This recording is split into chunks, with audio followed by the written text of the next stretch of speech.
Sa isang video ay makikitang nasa tricycle si Kuya Tutoy kasama si Irene. Nasa highway sila kasi hinihintay nila si Marjorie at Erna na bumibili ng ingredients para sa project nila bukas na pansit palabok. Natanong ni Kuya Tutoy kay Irene kung kailan ang intrams nila.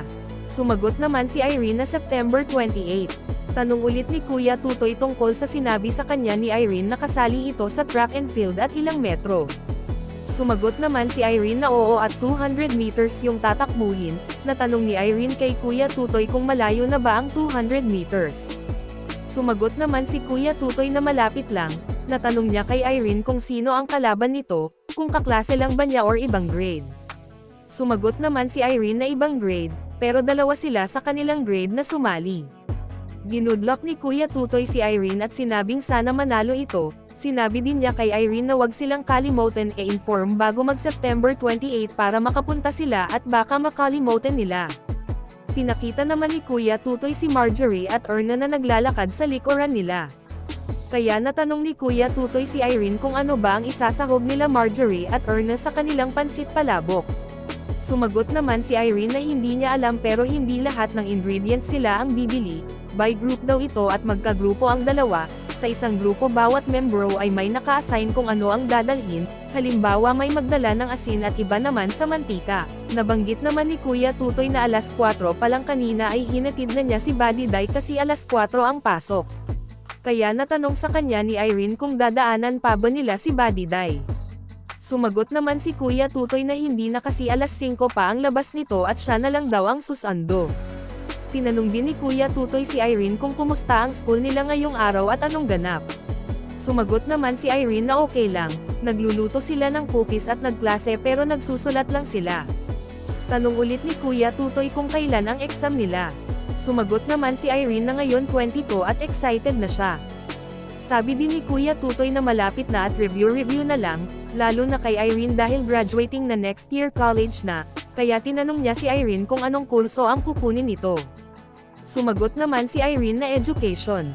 Sabi ni Kuya Tutoy na mas maganda mag-teacher ito sa elementary. Sumagot naman si Irene na mahirap ang mag-teacher sa elementary. Habang nagsasalita si Irene ay makikita naman si Marjorie at Erna na patakbong tumawid ng kalsada papunta sa kanila. Dagdag ni Irene na sabi daw ng iba na mas mahirap mag-teacher ng elementary kaysa high school. Tinanong naman ni Kuya Tutoy si Erna kung nakabili ba sila. Sumagot naman si Erna na hindi, pinuntahan na nila lahat ng tindahan sa lugar pero wala pa din, kaya nagtanong siya kay Kuya Tutoy kung saan kaya meron. Tinanong siya pabalik ni Kuya Tutoy kung ano ba kasi ang bibilhin nila. Sumagot naman si Erna na palabok mix. Nagtaka si Kuya Tutoy at tinanong si Erna kung ano ba ang palabok mix. Sumagot naman si Erna na hindi rin niya alam, hindi pa siya nakakita nito at pangalan lang alam niya. Pinayohan sila ni Kuya Tutoy na i-chat nila si Buddy Day dahil sa Banggid lang meron nagtitinda nun, para si Buddy Day na lang ang bibili. Natanong ni Kuya Tutoy ang dalawa kung ano pa ba ang ibang kailangan nila. Sumagot naman sila na yun lang, palabok mix. Ulit silang tinanong ni Kuya Tutoy kung individual ba ito or by group. Sumagot naman si Erna na by group, bawat isa sa kanila kailangan may dalhin tapos silang dalawa ni Marjorie ang tinalaga ng teacher nila na magdala ng palabok mix. Pagkatapos ay sumakay na sina Erna at Marjorie sa tricycle, pagdating sa bahay ay binahagi ni Kuya Tutoy na pagdating nila ay nagulat siya dahil nauna sa kanilang umuwi sa bahay si Buddy Day. Dagdag ni Kuya Tutoy na mali yung info sa pagkakaintindi ni Buddy Day na may isang oras silang klase sa hapon, 4 to 5. Pero bukas ay may pasok na talaga si Buddy Day kasi exam daw nito. Pinakita naman ni Kuya Tutoy si Irene at Erna na nagmemeryenda, tinanong niya ang dalawa kung ano ang ulam nila sa school kanina. Sumagot naman si Erna na adobong baboy. Kinumusta ni Kuya Tutoy si Erna at tinanong kung bakit napansin niyang hindi na ito tumatawag sa pamilya. Sumagot naman si Erna na okay lang at sinabing wala masyado siyang time dahil marami siyang ginagawa. Tinanong siya ulit ni Kuya Tutoy kung tumatawag ba ito kapag weekend, kung may cellphone ba ang mama niya at kung may kuryente ba sa kanila. Sumagot naman si Erna na opo tumatawag siya, sa ate lang siya tumatawag kasi walang cellphone ang mama niya at oo merong kuryente sa bahay nila pero minsan brownout kaya walang wifi.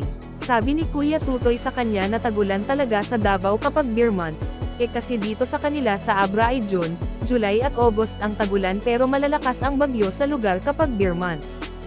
Sumagot naman si Erna na walang ulan sa Davao, mainit lang daw sabi ng ate niya.